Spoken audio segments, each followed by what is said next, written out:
বাবা 2 টাকা ভিক্ষে দেন। আচ্ছা তোর মাসের ইনকাম কত? 30, 40, 50 ওই বাবা সিজন মোতাবেক কামাই। ওই সর্বনিম্ন 30,000 থাকে। আচ্ছা ধরলাম 30,000। আমার মাসিক ইনকাম কত তুই জানিস? কও তো বাবা একটু শুনি।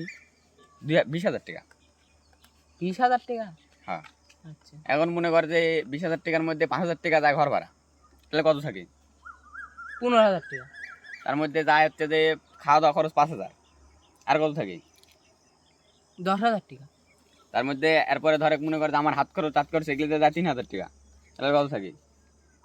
3,000, 7,000 টাকা। 7,000-এর মধ্যে মনে কর যে আমার হাত খরচ এই গাড়ি টাড়ি চালানো এটা সেটা মোবাইল খরচ এগুলো দিয়ে 2,000, তাহলে কত থাকে? 5,000 টাকা। আর কিস্তি 5,000, তাহলে সব মিলে আর থাকলো কত? আর তো থাকিচ্ছেই না। তাহলে আমি তোকে ভিক্ষা এখন কি করে দেয়? এখন ক তুই বড় লোক না আমি বড় লোক? আমিই বড় লোক। তাহলে এখন ভিক্ষা তুক দেওয়া উচিত না আমার লওয়া উচিত? বাবা জীবনে তো টাকা খরচ করিনি, তাহলে তুমি এই টাকাটা রাখো।